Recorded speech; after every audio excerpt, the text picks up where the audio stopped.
Hello, folks. Welcome back to World War II TV. My distinguished guest today, Dr. Ed Westermann, is renowned for his study and writing about the Third Reich, its victims, and the wide ideology and reasons behind the Holocaust. Today, he will share his research and conclusions about Latvia in 1941 and beyond. This is from a chapter, his chapter in the book we are looking at this week and in a couple of weeks' time, the German-Soviet War, Combat, occupation and legacies. I was going to say logistics then. Logistics is in my head all the time right now. The link to purchasing the book is in the description below, or you can find it at wherever you get your books. But I'll bring in Ed now. Good afternoon, sir. How are you today? Doing well. Thanks, Paul. It's great to be here again. So the thing about the Holocaust is that we despite our knowledge of it, and we're getting more and more work being done on it, we still tend to frame it around Auschwitz, the death camps, the later war aspect of it. And I think the kind of the slow burn, awful start to it around numerous countries still is being a bit overlooked. Is that something you find, that even in the world that you live in, going to Holocaust conferences, that the focus is on that late war period? Yeah, I think that's a really important point. And so one of the persons that I worked with, Gerhard Weinberg, who's done military and diplomatic history, always talked for decades now about the idea that war and genocide went together, and you can't separate the two. In fact, the thing that we call the Holocaust today could have never have happened without the war that happened in Poland, Eastern Europe, and Western Europe, for that matter, as well. So I think that from an academic perspective, I think some academics tend to, kind of look at military history as not being the Holocaust, whereas there are some military historians who think about it's the horns and the banners kind of campaign history, but they're really interrelated, and the way that they fit together, I think, is really important. And that's kind of what I really want to focus on today too, is this idea that when we look at what happens in Latvia specifically, and in the Baltics in general, it's all tied to the war and decisions that are made as a result of military operations and military successes that the Germans have, that the Wehrmacht has. So I think that's really an important point for thinking about the Holocaust in general, and also World War II, especially when we talk about the East. Yeah, no, absolutely. And, we were talking before going live, and I had this conversation with everybody else that comes on, is that, as you say, you can't separate the two. In fact, it's hard to, where it overlaps, you can't even see the kind of the joins sometimes, the ideology, the combat, the operational level, it blurs into one. I don't know how anybody can kind of study it without ending up, I guess, bleeding into the other areas, because it is all so connected. But we'll hand it over to you. And folks, you'll know, as with his last appearance 3 years ago now, where we talked about Drunk on Genocide, his previous book, that your questions will probably be answered as we go along. But of course, please fire away with the questions. But I'll hand over to Ed to take us through this. And I guess we'll do the warning. There is going to be some, distressing details and horrible stuff coming ahead. So, it's the Holocaust. It is par for the course, unfortunately. But over to you, sir. Okay, well, thank you again. And looking at this, just to kind of set the stage a little bit, we're talking about what's happening in Latvia, the Holocaust in Latvia particularly. And as you notice from the title, it talks about the road from Berlin to this Beachside massacre. So we're going to end up at a place near Liepaja called Skata Beach. But the importance of this in the broader framework of thinking about this topic, as we talked about, is the relationship of war and genocide, but also another key area in military decision making is the role of the center, meaning Hitler in Berlin specifically, and the role of the periphery. So what are folks doing out in the occupied territory? So that's going to be something that I want to return to as we look at this. And just to start, obviously a map of Latvia. But just for those, many here may know, be aware that in 1 September of 1941, the Reich Commissariat Ostland, literally Eastern Land, is established. That includes Estonia, that includes Latvia, that includes Lithuania and parts of Belarus. And that's going to be under a German civil administration after the conquest of those areas by Wehrmacht forces as they went eastward. So what I'd like to do then as we move forward here is to kind of give you all a background. So if we could move to the next slide. This is kind of, I always know it's dangerous trying to do charts here and organizational charts, but I think it's really important to help the viewers understand what it is I'm looking at and what's important here. And many may be familiar with the idea that Alfred Rosenberg is the Reich Minister for the occupied Eastern Territories. What's interesting about that is he never leaves Berlin. He has some health issues, so he's sitting back in Berlin.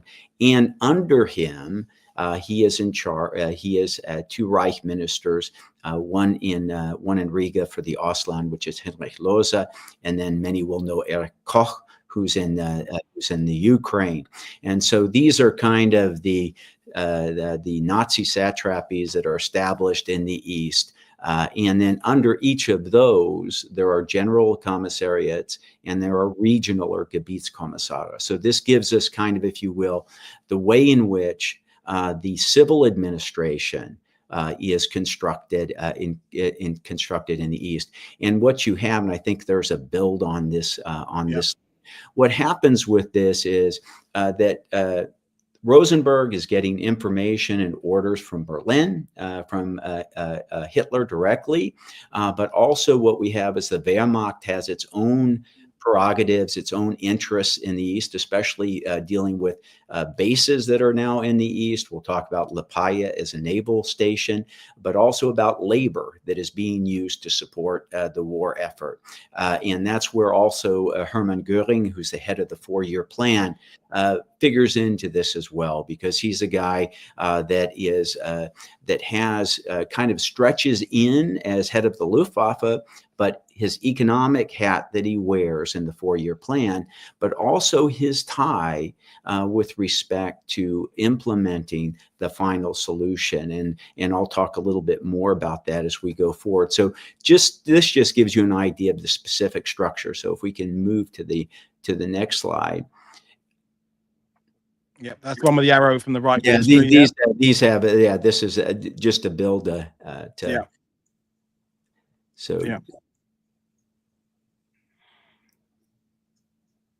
And what's really important to understand is at the same time that we have this civil administration, we have Heinrich Himmler, who is the Reich leader of the SS and the chief of the German police, has his own parallel structure that supports the civil administration, but also answers to him. So one of the things that we'll see in this discussion is what's known as Holocaust historians and German historians, Nazi Germany historians have talked about this idea, polyocracy, these competing power centers. And we see that there are numerous competing power centers. On the left, I've laid out again the civil administration, but if you look at the SS and the police, what we have is we also have Himmler at the top and higher SS and police leader, who's for the North, and we have these are throughout the East in this case, and then down to in the country of Latvia itself, an SS and police leader. And then when we get down to city areas, large scale areas, SS and police leaders. And ostensibly, there should be lines linking across. So from the Reich Ministry of the Ostland to the higher SS and police leader north, that should be a line of control. And that is, but there's also the line going down from Himmler. And so what we see is these various lines of authority and communication is going to be a central part of thinking about how the Holocaust can happen, and also how each of these players contributes in various ways. So we can go ahead and move to the next slide. And this just gives an idea also, even within the SS that I'm talking about. You'll see that there are conflicting lines of authority here. So many will be familiar with the Einsatzgruppen, and these are the mobile killing units, the A, B, C, and D that go through various geographical areas, and they're collecting loot for the Third Reich. They're murdering the so-called Holocaust by bullets, where they're murdering Jews, where they're murdering Sinti and Roma people, Soviet prisoners of war, for example, political commissars is up there as well. And what we have, and could we just jump back up, Paul, to that earlier slide? I just want to. Yeah, thank you. I just want to point out that you see that I'm going to be talking about the Einsatzgruppe A. In this case, is under a guy by the name of Walter Stahlecker. Now, ostensibly, though, he should be answering to the higher SS and police leader, a guy by the name of Putzmann, Adolf Putzmann, that you see on the slide. However, the Einsatzgruppen were under the authority and under the centralized control of Reinhard Heydrich as head of the security police. And so you have in Berlin, you have Himmler and Heydrich, who are directly interacting with these mobile killing squads, while you have an SS police structure in the occupied territories that is also combining these two. So what we have now here is we see how this cascading kind of authority is created. And one of the areas that I don't have displayed here is the auxiliaries, for example, the ethnic auxiliaries. So in this case would be Latvian auxiliaries that are put together into police battalions themselves, that are put together in SD units, and they're essentially controlled by the Germans, but they're also used by the Germans as kind of purpose-built instruments for annihilation. And just to give you an idea of why that's important, when we look at this area of the Ostland, the Germans, as many of your viewers will well know, are fighting kind of, even with 3 million men going into the initial campaign, end up fighting on a shoestring with respect to the amount of men they have fighting versus the amount of territory they have to control. And so as fighting forces move deeper into the Soviet Union, the available SS and police forces are actually quite small relative to the area. So just in the case of Latvia, to give you an idea, the order police in Latvia in 1942, the number of German order policemen in the entire country of Latvia is about 1,000. But the number of auxiliaries, Latvian auxiliaries, is 18,000 that are under German control, and that pattern's repeated throughout the occupied East. So when we talk about the Holocaust and the implementation of the Holocaust, what we also see is that these ethnic groups that are formed, in some cases with the Wehrmacht, but many cases with the SS and police forces, are absolutely critical to this process as well. It couldn't have worked without them, and that includes the anti-partisan war. The war against the partisan becomes extremely important in that case. Okay. Just a quick question for you. The sidebar is asking about Latvia's ethnicity, and you mentioned ethnicity yourself and Lithuania. So can you just remind those who perhaps aren't familiar with that part of the world, which part had kind of a Prussian influence in its past and which parts hadn't, and just to kind of remind us of the basics, because there's a polite discussion going on the sidebar about which bit is which. Yeah, so one of the things that I didn't mention about Rosenberg, he's himself a so-called Baltic German, right? He was born in Reval. And so this stretches back to the Teutonic Knights in the 14th century, the idea of German conquest into the Baltic areas. So there's a large ethnic German population or pro-German population that is in these areas. So there is very much a sense of also within the Nazi racial hierarchy, where like Nordic people, so Norwegians, for example, are very high on that, where Poles would be very low on that scale, where we have the Baltic peoples are seen as being higher on that scale because of that kind of Germanic influence. So we have kind of a convergence here of this historical belief, these kind of also these kind of myths that both Himmler and Hitler, this idea of these Teutonic Knights being like the forebearers of this Germandom. And that also includes the so-called Volksdeutsche, the ethnic Germans that are in places like Bohemian, that are in places like Romania, also in Poland. So it's in the mix there in that kind of racial hierarchy and racial thinking. And I think we need to be reminded of that, because the same thing applies to Japanese in the Pacific, is that they don't have a one size fits all attitude to the various territories and even sub territories, even within a country they occupy. There's maybe the north bit and the south bit, and they have different ethnicities. So, it never was that they just had a standard way, either of the Axis powers, of moving in and saying, right, this is how we do things. It's always sort of tailored to some extent to the requirements of what they need from the country, and the background and all this history that we were having that conversation before going live. Is you can't understand World War II without understanding the war period. You can't understand that without understanding World War I. You can't understand that without going back, in this case, centuries to Crusades. But thanks for giving us that bit of insight there. So on we go. So this is just, we were talking about the Einsatzgruppen, and what I would point out about the Einsatzgruppen, between 500, normally 600 to 1,000 in each of the four, right? So it's actually if you think about that, it's actually slightly over 3,000 men, and those 3,000 men, also including some women who serve as clerks, as administrative assistants, are in the Einsatzgruppen. But it's composed of members of the Waffen-SS. It's composed of members of the police battalion. So Police Battalion 9, for example, gives a company to each of the Einsatzgruppen, and it has a headquarters element.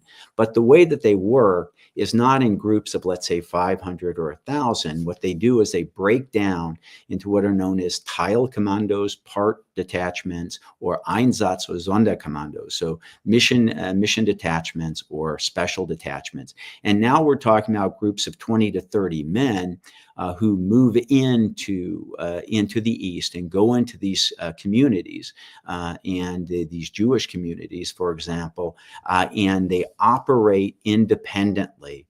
With the idea that they're involved in mass murder there. So when we talk about this kind of large scale killing, one of the things to point out, it's done by actually a very small amount of individuals. And so platoon-sized groups going into, if you will, going into these communities and committing the mass murder of anywhere, from communities of 100 to communities of thousands, and then sometimes assisted by outside units, police battalions. So like when we look at, many here will be familiar with what happened in Babyn Yar, so outside of Kiev, in September of 1941, where over a 2-day period, over 33,000 of the city's Jewish population are going to be killed, are going to be executed, and that's with the Einsatzgruppen, but also with police support. So the police battalions that I've written about in another book that are so important to providing again some of this manpower that is needed for mass annihilation. So we go, the picture that you, the map that you see here is actually misleading in a certain respect, because it shows the dots show where these killings take place, but actually you need to fractalize out those dots, because there's many, many small communities that are touched. And in some cases, Jewish communities in the east, as the Wehrmacht advances and as it comes under civilian control, the Jewish communities in those smaller towns are then essentially concentrated in other areas, in ghettos throughout the East. And then eventually those ghettos themselves are going to be, quote, liquidated, and individuals killed. So this is the Holocaust by bullets. This is the idea that you have these units go into these communities. They either have ditches dug by the local Ukrainians, let's say, or the local Latvians, or they make the Jews themselves who are going to be killed dig these ditches, and they stand up right behind their victims, and they execute them a bullet at a time. So to get back to your earlier point, Paul, right? We tend to think about Auschwitz, and we tend to think about Sobibor, Treblinka, these killing sites, Majdanek, and other places. But this is the start, really, if you will. This is the major start of the Holocaust, is the invasion of the Soviet Union, and it starts with bullets, not with gas. Obviously, the prime targets of these groups are Jewish, but I'm assuming it's like elsewhere in Barbaros, that the remit they have allows them to just basically round up anybody that is troublemaker, partisan, activist. I mean, they had broad categories, but so, and I'm assuming that the same thing is happening here. No, that's absolutely correct. And later on, I've got a slide that shows who some of the victims are. And so we see mentally ill communists. And your point is an important one, because the way in which Rosenberg himself and the way in which Hitler see Russia and see the Soviet Union is under this idea of Judeo-Bolshevism. So this connection between Judaism and Bolshevism is in their mind. So communist officials, that's why political commissars, for example, in the notorious Commissar order that's been talked about and written about, that almost every German division is based on the evidence, participates in the Commissar order, either by killing Soviet political commissars or by turning them over to the SD and the SS for execution. And the other thing that is important to mention here too, that your point brings up, is from the invasion of the Soviet Union, from June 22, 1941 to 1 February 1942, 2 million Soviet prisoners of war will die under German, being held by the Germans. So 2 million Soviet prisoners of war are going to die in about an 8 or 9 month period as a result of German policies in dealing with them. So when we talk about victim groups, we also have to consider how the war, right? So the so-called hunger plan that's part of this, but how this annihilation of Soviet forces, the Red Army, this mass killing of the Red Army is also part of this story when we talk about military operations and we talk about the Holocaust. It's all tied together. Yeah. And a reminder, folks, we have Maris coming on Friday, doing another chapter from the book, talking particularly about the German policy about Soviet prisoners of war. I mean, we have the show tomorrow about the Romanian policies. So it's the subjects all overlap, which I guess is the point of Jeff's book. But moving forward. Yeah, and so this is a little bit. I do something I call with my students free history for 100. Like a Jeopardy thing, and this is something that I want to talk about. So Heinrich Himmler. Hitler, we know that Hitler is very interested from the start of Barbarossa. He's very interested in getting the numbers. He wants updates on the numbers. And in fact, the head of the Gestapo actually tells the heads of the Einsatzgruppen in a message on 1 August, he says, you guys need to make sure that you're providing your numbers, because they need to be given to the Fuhrer so that he can keep track, right? And Himmler's the one that's taking those numbers into him.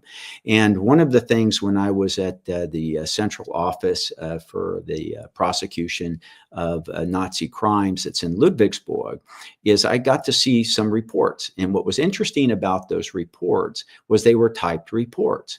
But what made it interesting is not that they were typed, it was the font. And so pre-computer, you had a typewriter, it had a certain font and you couldn't change it. Well, Hitler wears glasses, and he doesn't like to wear glasses for reading, especially when he's giving speeches. So what is created is a unique typewriter that his secretaries use, and others that provide reports to him, that has a larger font, this 4mm Antiqua that I'm talking about here. And this is an example of one of those typewriters.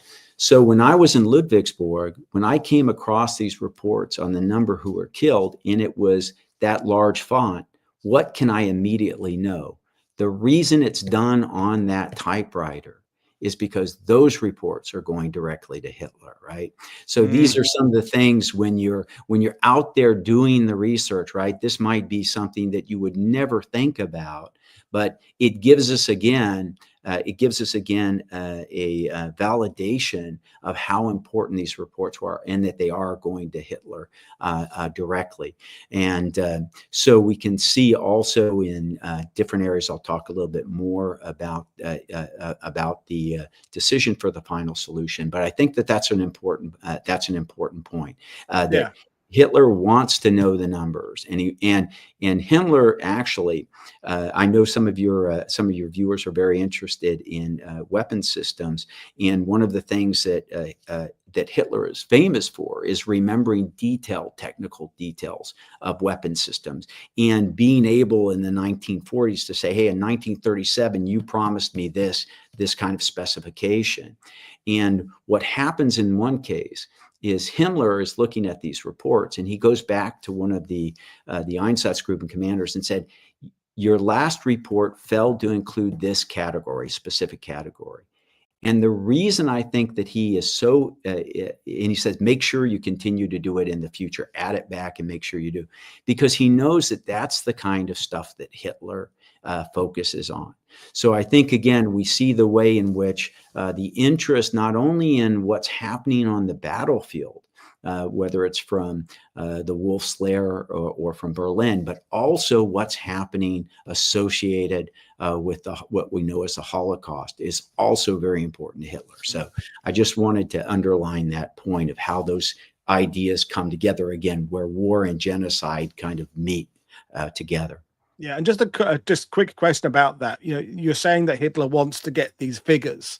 Does that also suggest that he's wanting to reach certain quotas as well? That is that he has an idea of what would be the ideal number of victims, because we get into that, as you said a minute ago, that loose description of, is this person Jewish? Are they communists? Are they, the kind of the resisting arrest kind of thing that we talk about in moderns? Is that part of it as well from your research? Well, I think it's part of it, but even more important, that when this message is sent out to the Einsatzgruppen commanders, they all get the same message. So what they know as commanders of their Einsatzgruppen is that Hitler is counting their numbers. And so there's a competition that takes place between the Einsatzgruppen commanders to raise their score. It's kind of like, if you will, who scores the most number of goals in a soccer game, right? Is the better man, if you will, right? Or the better woman. But here again, I think we see that element of competition as part of that. And we also see that Himmler and Heydrich both travel multiple times to Eastern Europe to meet with these commanders, to kind of tell them, hey, you need to up your score. You need to go harder. So we see also how the influence, Himmler's not traveling to the East because he just wants to be in the East. It's because he has a motive for being there, and that's related to his relationship to this operation and what's going on. And it's a massacre rabbit hole, which we're not going to go down. But like with your first show about the alcohol, is that if you can somehow instill in people the idea that it's a competition, you're in some ways managing to kind of shift the focus away from the fact that you're dragging people out of their houses and murdering them in ditches. That actually it's part of a healthy, teamwork, team building exercise, which makes it even more horrific. If it wasn't horrific enough, is that you're detaching it some way from humanity and morals. But yeah, let's not go down that road. I'll end up getting very depressed. But back to you, sir. This is incredibly fascinating. I'm saying I'm loving it. It's a dark topic, but so important to understand. Well, this again is our map of Latvia, and so there's a build on this. There's a couple. So if you just go ahead and build, and one more, if you will, on it, Paul. Thank you. What we see here is when we're talking about Latvia, that you have about 100 localities in Latvia that have Jewish population. So many are in the countryside. A large number of Latvian Jews are in Riga, the capital, which is also the center of where Heinrich Löse is. It's the center of the Reichskommissariat Ostland. And then Daugavpils, which is down to the right in the bottom, is another major ghetto that's established. And then we're eventually going to get to where you see on the left, Liepaja, which is a smaller ghetto. But these are by 1941, by the end of 1941, these are the major areas of Jewish concentration within Latvia. And in saying that, you can look at what I've done is I've provided just kind of snapshots, if you will, of when those ghettos themselves start to become liquidated by SS and police forces. And you see in Riga, for example, November and December, approximately 28,000 people. Now, what's also happening at this time, by the end of 1941, is German Jews are being sent to the East as well. So you have the murder of Latvian Jews and in those ghettos, and they're supposedly being replaced by German Jews. In some cases, they're being killed as well. All right, but we see that what's missing on this graphic. Well, all of those small communities that might have numbered 60, 100, 300, 500 people, those are no longer, by December of 1941, they are no longer in existence. So essentially, by the end of September, beginning of October, definitely by the end of October, the Jews in the so-called countryside have either been killed in these incremental annihilations by SS and police forces or by Latvian auxiliaries who are under German command, who have gone in and essentially wiped out these communities. Or in some cases, you have communities that have been brought to the ghettos, or people that know that they're going to be killed in the countryside, so they try to get into these larger ghettos in order to survive. And looking at this, if I were to tell you also that at the beginning of the war, there's some 70,000 Latvian Jews, we see automatically that the process of annihilation has already accelerates early, but then it has a late phase as well. And I'll return to that. But this just kind of gives you the layout of what's important. The other thing I want to point out is Liepaja is extremely important because it's a naval base. It's on the Baltics. It's a Soviet naval base. Before the Germans invade, it becomes a naval base after the Germans take over. It becomes again another Soviet naval base after World War II, and currently is also a naval base. So it's a strategically important area with a high proportion of naval forces. So I'll talk about that as we move forward. So if we can go ahead. And just a quick question for you from a viewer. Gordy is asking, Were there any forested areas in Latvia where people could escape? Because when we get into sort of Poland and Belarusia and things like Yeah. that, there are, large swathes of very, very inhospitable swamps and forests, and the Bielski brothers and that kind of thing. I'm assuming Latvia doesn't quite have that Uh, enormity of areas. No, I think what makes Latvia somewhat unique in that is not the lack of some of that, but the fact that the relatively small geographic size, right? So when we start talking about Belarus, right, we can talk about immense forests, right? And so the swamps, swamp areas. So it's also, when we talk about a relatively small Jewish population, 70,000 is not very many. So again, this is one of those issues where we have people that do try to push deeper into the Soviet Union, for example, to escape the German occupation, and that's actually a very important point.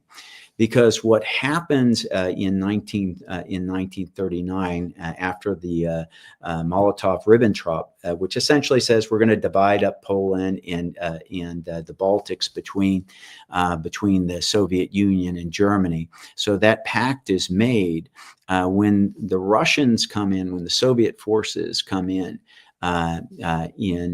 this period. Then there's also an ethnic cleansing of Jewish population. It's now not based on religion or race. It's based on class. So Jewish, so-called Jewish bourgeois capitalists, right, are also imprisoned in some cases. They're sent out of Latvia, Lithuania, Estonia, sent to labor camps, for example, in the Soviet Union, right?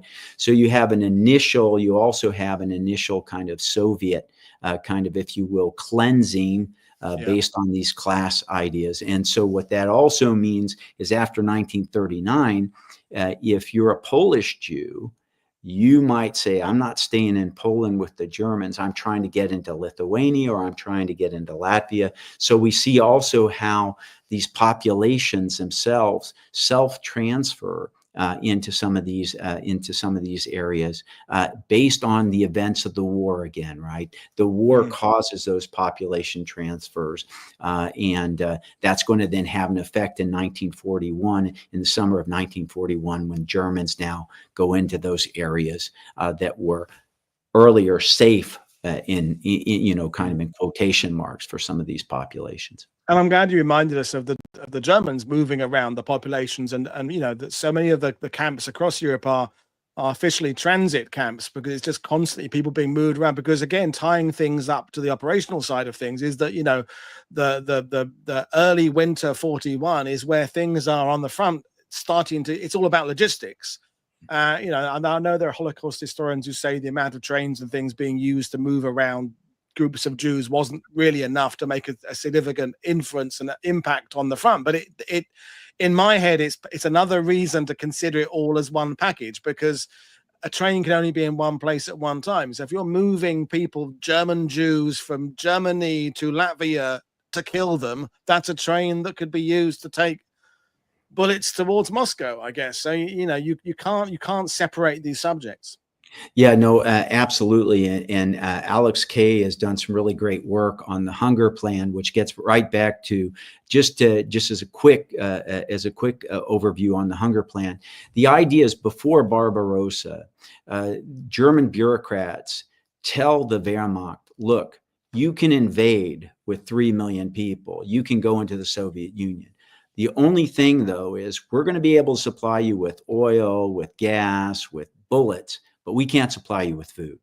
Right. And the idea is, okay, well, that's not a problem, because we'll take the food from the East.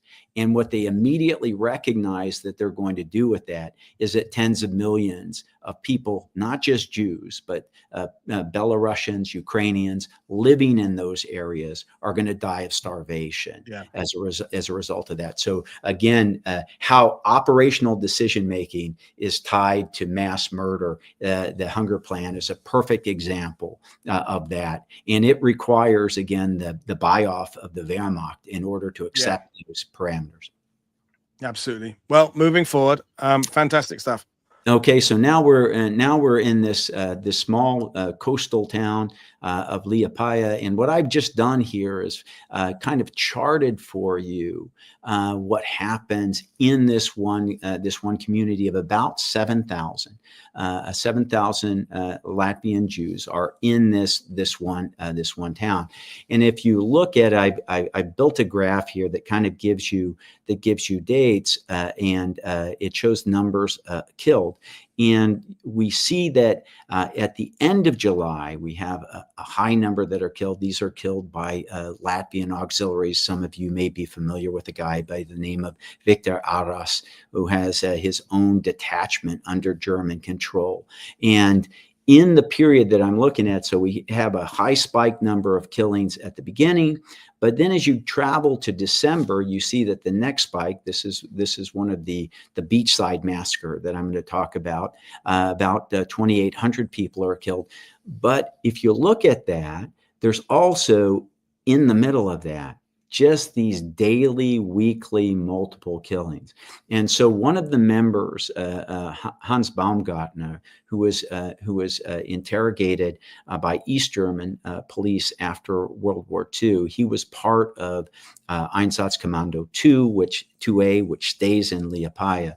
And he talks about how his group of about 20 SS men, how they would do routine killings during his time in Liepaja. And one of the most shocking details that I had when I was reading through it was he said, you know, if it was a small number to be killed, he said we would less than 20. He said we'd go kill them first and then come back for breakfast. If it was a larger number, more than 20, we'd eat breakfast first and then we'd go out and kill them, right?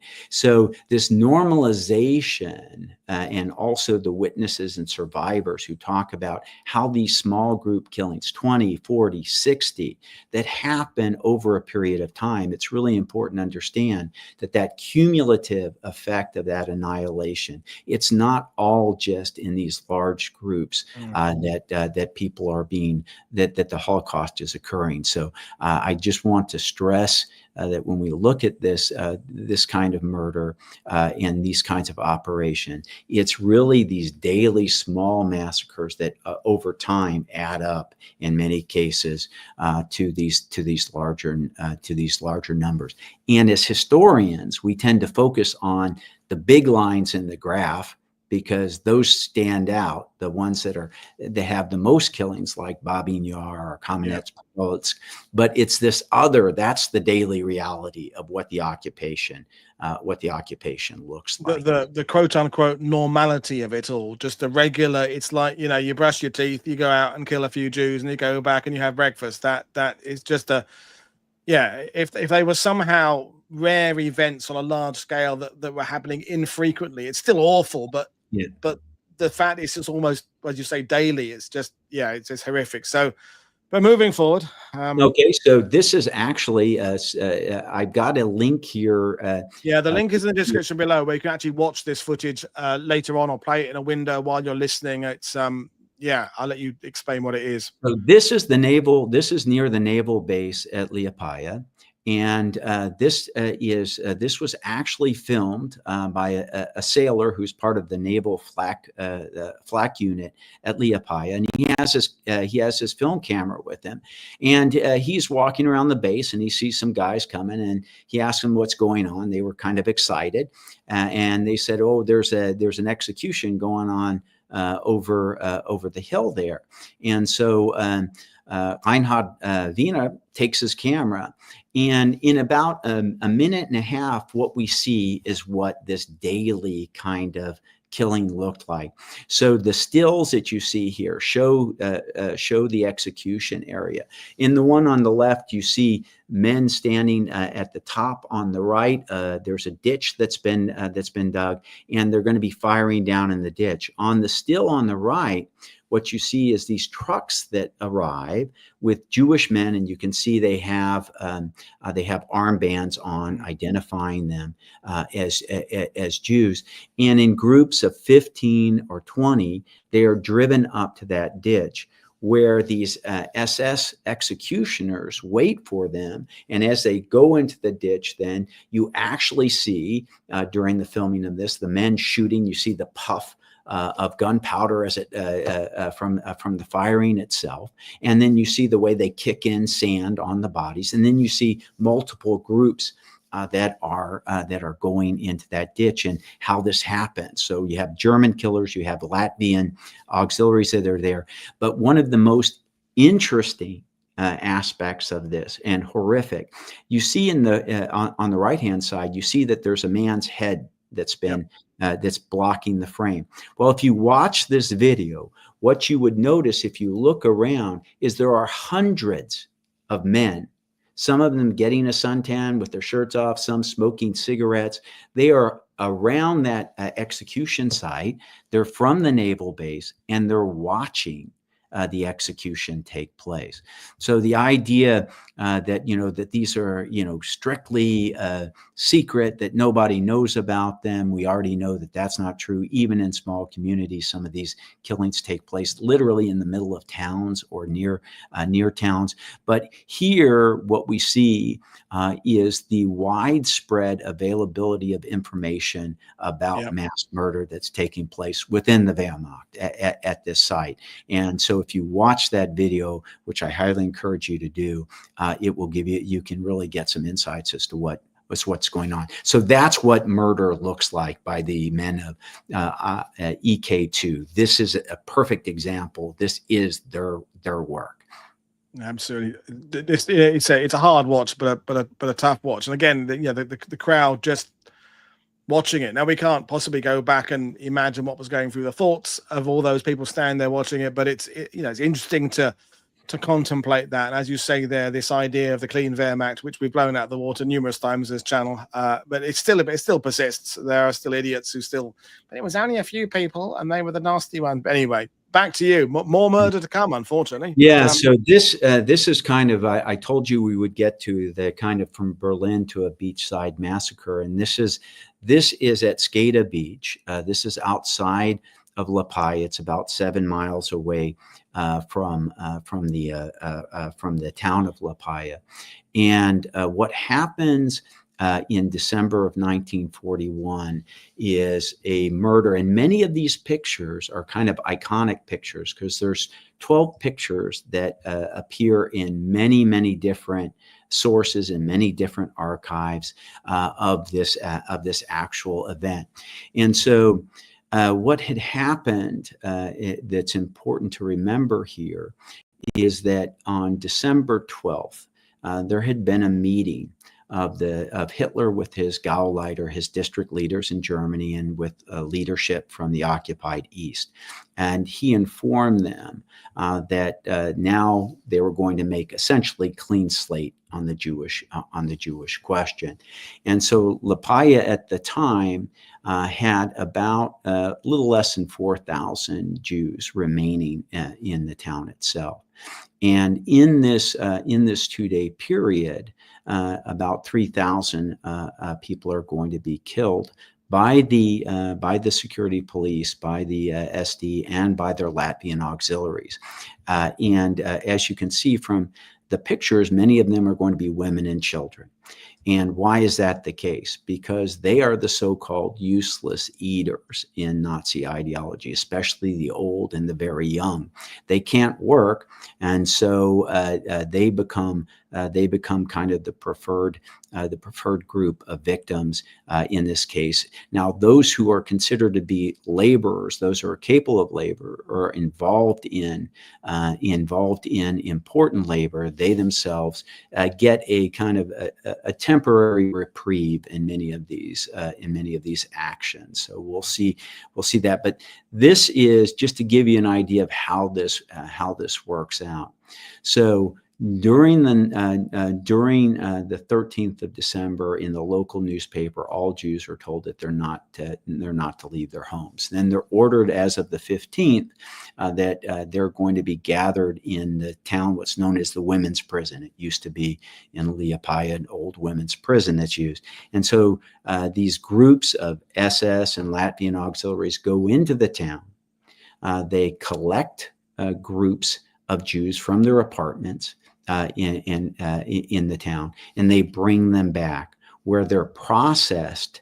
Number one, their valuables are taken, their information's taken down. In some cases, if they have critical skills, they may be spared for a short time. But the others then are going to be taken out in groups of anywhere from 100 to several hundred to this beach, to a barn that's out at the beach. And what's important about the 15th of December is that there's a group of Wehrmacht officers that come from Riga, that come from the seat of the military commander that's also in Riga. And they're coming to witness this. And if you remember from that bar graph I showed you, this is a really big day for Einsatzkommando 2, because it is going to be the single largest killing action they're going to be involved in. And it's also going to involve dignitaries from the Wehrmacht. Why are they there? Because the decision has now been made that economic concerns are less important than ideological racial concerns. And the Wehrmacht is going to have to learn to live to get by with less labor. And so here we're starting to see a really important shift, where you had military leaders who are arguing for keeping many of these individuals alive because they're supporting the war effort, and they're supporting this industry. And now the decision's being made that no, economics is not going to be important. It's going to be the ideological idea of annihilation.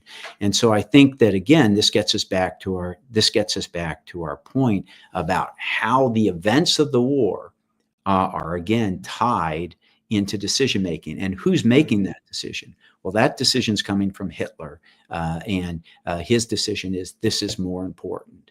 And so what we have over the course of these 3 days is this is in fact what ends up happening. And the other thing is that we would ask ourselves is, why do we have these 12 photos?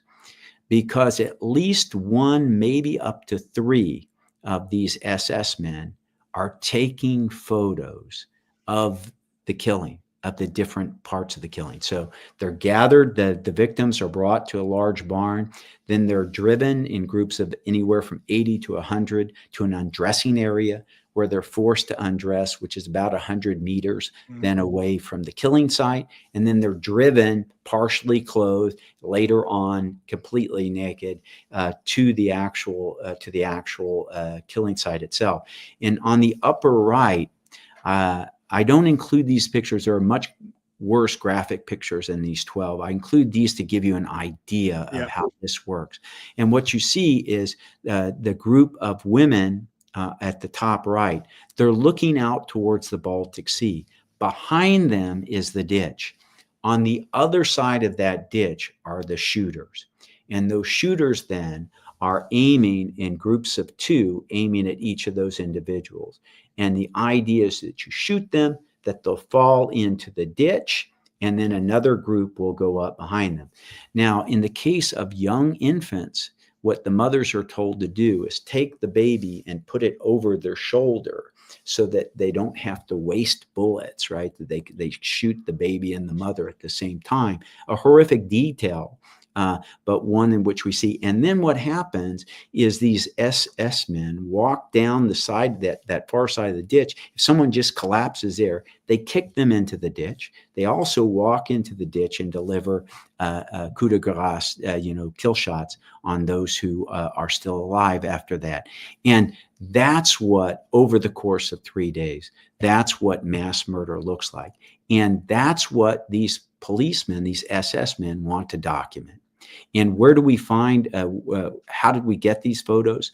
Well, one of the ways we found the photos is one of the Jewish workers for the SD finds the negatives in the room of one of the men, and he looks at the negatives. He takes it to another Jewish worker for the SD who's in a photo lab, and he develops those photos. The first guy puts the negatives back into the SS man's room, and the photos are developed, and he hides them. He hides these photos then. So it's kind of like, if you know the Ringelblum archives in Warsaw that were saved, we have a kind of a similar situation that occurs here. Now, what I can also tell you, which is equally horrific, some of the photos are much more pornographic in nature that are not displayed here. One of the women, the female Jews, who works in that SD headquarters complex, remembers seeing in the cabinets of the SS men these photos. So these are their trophy photos, right? And so here again, right, as someone who looks at perpetrator motivation, this doesn't look like broken men who don't want to remember what they're being involved in. This is a big event for them. This is a big day for them, and they want to have a record of that big day. Good grief. I mean, thanks for sharing. It's as tough as this is. Thank you for explaining it all. And on we move. And so this now, I want to get to the idea. There's a couple of things I want to talk about with this. The Wannsee Conference, which many of the viewers will understand. It's about the implementation. How is the Holocaust? And Reinhard Heydrich is the guy who's put in charge of this. Now, what again you may not remember or may not know is the initial Wannsee Conference was supposed to take place near December 7th. But it gets canceled because that's when Japan attacks the United States, and so it's put off until January. I'll come back to that. Come back to that point. But so early December, this conference is about how are we going to implement? How are the Germans going to implement the final solution? And one of the things in the Wannsee Protocol that I've highlighted for you here is it shows Latvia that only 3,500 Jews remain in Latvia. I mentioned that at the beginning of the German invasion, there are somewhere between 75 to 68,000. The numbers get very difficult in some cases because some of this movement. But if you do the numbers on that, that's 5%. Of the Latvian Jewish population is alive by the time the Wannsee Conference takes place. 95% of Latvian Jews have been killed. And in Lithuania, we have 34,000 that are still alive, which I think comes out to be something like 15 or 16%. So Estonia had about 1,500 Jews. They're killed at so-called Jew-free or free of Jews in Estonia very early on because of the small population. But this point I wanted to tie again. What allows for this velocity of killing to take place in the Baltics? It's the velocity of the Wehrmacht moving through those areas as quickly as they do that allows you to establish this civil administration that means it's under German control very, very rapidly. So the efficiency of the military campaign affects the efficiency of the occupation, which then affects the efficiency of the Einsatzgruppen and the processes. Yeah, it makes complete sense, but it's like, well, I'm having one of my mind blown moments. No, and I think you said that better than you verbalized it actually better than I could. So I think that's exactly the point. So again, we see how war and genocide are tied together. Yeah, sometimes we have this idea that because it didn't ramp up so much, it's because they weren't thinking about it. But it's because the conditions weren't right, because the efficiency of the military campaign was delaying the inevitable. So yeah, the more yeah, it's blowing my mind that the more efficient the military are pushing and occupying, everything else follows. Absolutely. Extraordinary stuff. Moving on. Yeah, we can go ahead. So this is the so-called Jaeger report. So this was the commander of Einsatzkommando 3, which is in charge of actually going through Lithuania. And I put a couple of screenshots of the report itself. Number one, the first on the left, the header of the report, you see it's Geheime Reichssache, which is the absolute highest level of security. You know, I know we have top secret in the U.S., but we also have what we call special compartmentalized information, which means it's TS, top secret, but it's even higher because it's only left for a few people. That's how Holocaust reporting at least takes place in a paperwork manner. So when you see that, something that is Reich top secret, if you will, that tells us often that is the highest level of classification. The other thing you see kind of the red brackets here on the right. What I don't expect you to read the German, but what it essentially says is this is Karl Jaeger reporting back on 1 December, saying, okay, this is what we've accomplished so far. And what he says is that essentially that the Jewish issue in Lithuania has been solved. It's been taken care of, except for, he says, labor Jews. So those Jews and their family members who have been kept alive for labor purposes, right? Because the Third Reich, I talked about the Wehrmacht, I talked about the civil administration, they still have industries, whether it's making uniforms, making boots, whatever it happens to be that they're involved in. So these individuals are kept alive. Now, what's very interesting, he gives you the number, so we're at about 34,500 that he said are still alive as of 1 December 1941. That next paragraph, he talks about his recommendation is that why are we keeping these individuals alive? Why don't we just go ahead and get rid of them like we've gotten rid of the others? And he answers his own question there. He says it's because the civil administration, including the Wehrmacht, is demanding that this labor group remain, right? And the other thing I'll point to here is this report. So Jaeger's report was done 1 December. I talked earlier about that the actual Wannsee conference was supposed to be in the beginning of that first week in December. So this report actually, I think, was intended to be part of those proceedings. That's why it had the 1 December. But here again, we see the individuals who are involved in murder, the SS. They're saying, yeah, I know you want to keep the labor. You want to keep this labor, and yeah, the civil administration is forcing us to keep these individuals alive, but their recommendation is to just finish everybody off. And then looking down at another report here, this is a partial report, and this gets us back to an earlier issue we were talking about, Paul, with respect to who's included. And so we see for a period now of, again, about 8 months, that since the start of the campaign, that 138,000 Jews have been killed, communists are noted, 56 partisans are noted, mental patients are noted, Poles, Russian POWs that are part of this, and so-called gypsies, meaning Romani people, are included. And this is one of the things where we're fortunate as German historians and historians of the war that the German military and the German SS and police complex really document a lot of stuff for us, and we're fortunate to have access to those documents.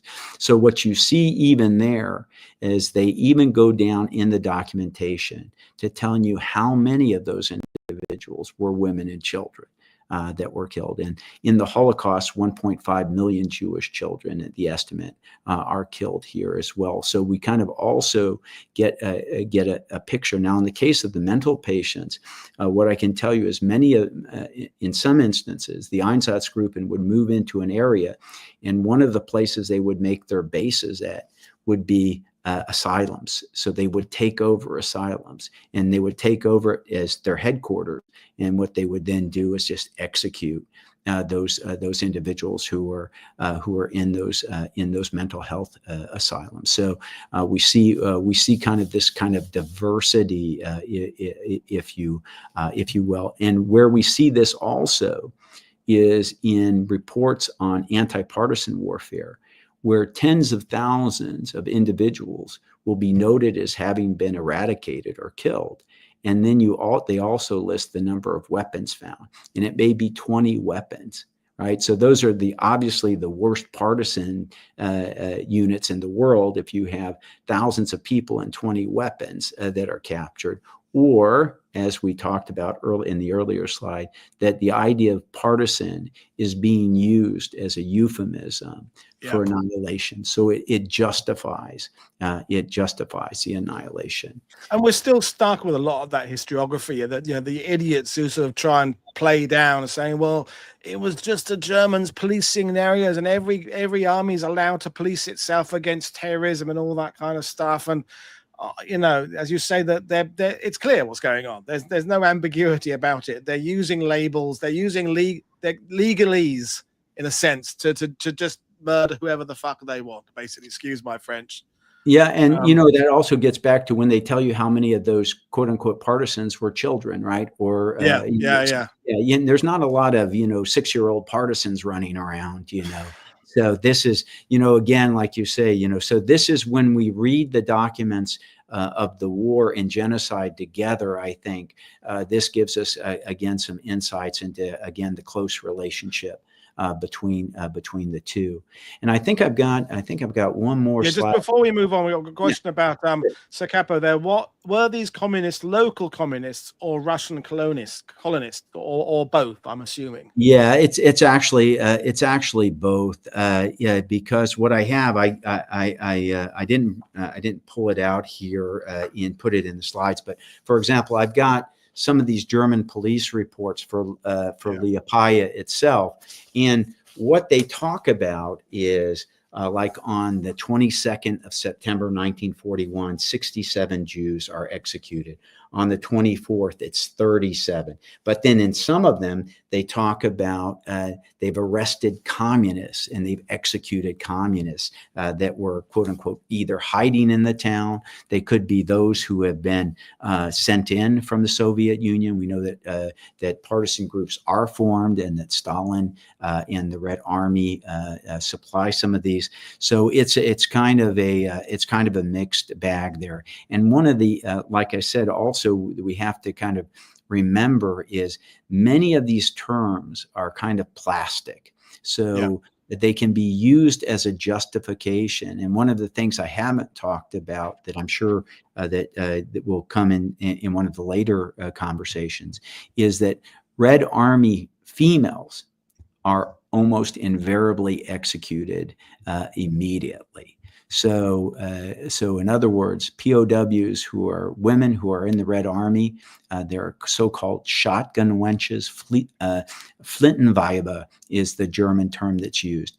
And because of the kind of strict gendered ideology of women can't fight or shouldn't fight, they're seen as being really kind of dastardly and treacherous, that German forces execute them almost always out of hand.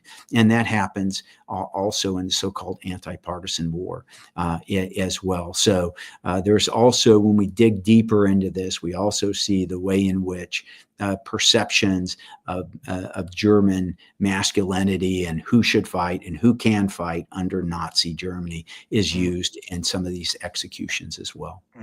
Okay, moving on to the conclusions. And this is the conclusion. And so I've kind of beat this horse a little bit to death. I think one of the key things I wanted to bring to the discussion was how war and genocide themselves are conflated together. They exist together and they reinforce one another. The other thing is, we tend to think about, well, it's the SS and police who are doing the killing, and that's true. The majority of the killing that I talked about, ethnic auxiliaries are involved. But also, for example, if we go back to Liepaja, the head of the naval commandant, a guy by the name of Hans Kavelmacher, who's a naval officer, when the Navy takes over, when the military takes over Liepaja at the end of July, Kavelmacher goes to the SS and says, "There's too many Jews in this city. I want you to help me take care of that." So he requests additional SS forces, and that leads to that really one of that first large column that I showed you. It happens at the instigation of the naval commandant who asked for that. The other thing that I didn't talk about, but each night during December, at the end of that major killing that I talked about at Skata Beach, groups of sailors go into Liepaja and they go and ransack Jewish apartments looking for stuff. So we even have after the fact, it's not just guys who spectated and watched the killing that I showed in the case of the Wiener film, but there's the German police are reporting, hey, these groups of sailors are coming in and they're looking for the Jewish homes in order to take things, shoes, all kinds of stuff. So we kind of see that kind of involvement. And the civil administration, I didn't get deep into this, but the civil administration wants control over Jewish policy, and the SS fights them for that control. And that's a major issue. Now, what the civil administration doesn't want, they're not saying we need to keep the Jews alive. They're saying what we need to do is keep enough Jews alive that our labor force and our economic issues can be taken care of. The rest of them, they're willing to say, okay, these older, younger, they can go, and they actually create census data. Who's capable of work and who's not? Meaning, if you're not, you're going to be killed. The other thing that the civil administration, when they really protest, is they say that the SS is killing all the Jews, but they're also taking all the loot. So they're taking all the plunder from the victims. And they protest at the district level up through Loza at the Reich Commissar level, saying that stuff is supposed to go through us to go back to Berlin. It's not supposed to go to the SS back to Berlin. So this idea of looting and taking advantage that we know happens on a grand scale is also part of this. The center and periphery, I've talked about Berlin and I've talked about Riga, the capital of Latvia. But what I really want to stress here is what happens is that Liepaja itself is a periphery and Riga is a center. In other words, you have the center and the periphery. There's a center in Berlin, but there's also a center in Riga. So it's a fractal. It's a fractal here. And so the initiative that can be taken at lower levels is really important to keep in mind. And that there's this contest between these various actors that I've kind of built out for you. And I've talked about labor and annihilation. We've talked about the groups. So I know that that's a very dark and a very fact-filled, a lot of information coming at you pretty quick here, but I look forward to any other questions you might have. Yeah, and we put up the sources there. There are a few questions. One from someone I believe you may know, a certain Sarah Westermann. Great talk, Dad. I'm curious what happened to these auxiliaries after the war. Were there any major tribunals in Latvia against auxiliaries or local police who took part in these mass murders? And Scott Grimwood is asking the same thing. What happened to the Latvians that supported these killings? And Ian also asked how many were caught after the war and executed for what they did. So Latvian war crimes. Yeah. So this is very interesting in terms of as the Red Army is moving forward. You have a Soviet Extraordinary State Commission. They come in and investigate what happened in these communities. So the individuals that were killed, and they look for evidence. They go to the sites. They try to interview individuals who are involved or witnessed the killings, and to kind of find out who was doing this. Now, one of the things that you can well imagine that many of these killers, these ethnic auxiliaries, they understand what they've done. And they understand that when the Soviet Union comes back, when the Red Army comes back, that they put themselves at risk. So you see many of them trying to move west and trying to follow German forces into the West. Many of them, as we know from some of the OSI investigations in the United States, end up actually immigrating to places like Australia, to places like the United States. They try to Canada. They try to get out. Now, some of the sources that I use, though, are that individuals who stay, Latvian auxiliaries who stay, who are then interrogated or interviewed by the KGB and the NKVD, in this case, the NKVD groups that come in and have to. They sign confessions, right? So it's pretty tough questioning, as you might imagine. So some of these individuals are actually the information that we have about this comes from them because of some of these Soviet investigations. And then in many cases, these individuals then are going to be condemned to death, right, for working with the Germans. Now, there's also the issue of Latvians who try to protect, who are not necessarily part of the German administration, who try to protect their friends and neighbors because they understand what Soviet justice will be like. But one of the really distressing stories of this whole issue that I'm talking about is there is an Einsatzgruppe in trial. Otto Ohlendorf, for example, is tried along with a number of members of the Einsatzgruppe, but it's only a small percentage. And in fact, the police battalions, so many of you might be familiar with Chris Browning's work, Ordinary Men. It came up a lot in the sidebar today.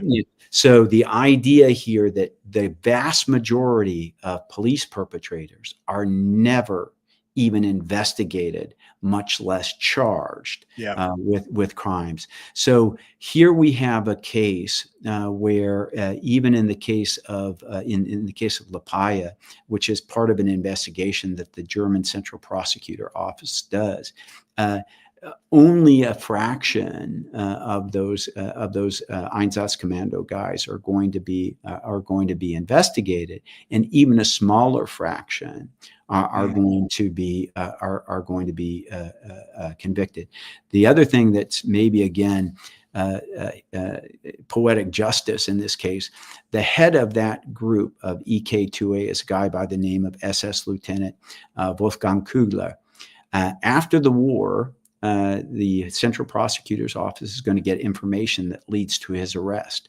And a really farcical issue is, as he's taken to the police station to be interrogated by the West German police, to be questioned, he attempts to make a break. He attempts to make a break from it in the police station. He's literally starts running down the hall trying to escape.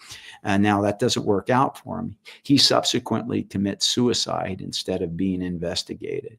But the vast majority of the people that are in that unit serve only very short, if any, sentences. So the issue of justice and for the crimes that are committed is a huge issue. And I know, Paul, you're going to be doing some programming on that. Yeah, and I said we'll happy to invite you back if you want to expand on the justice or lack of it, I suppose, in some ways post-war in Latvia and more complicated by the fact the arrival of the Soviets. But we had I think Dennis, the journalist, in case kind of, is there something optimistic? Is there some happy human interest story that comes? Is there a story of resistance or escape? Just a little glimmer of hope.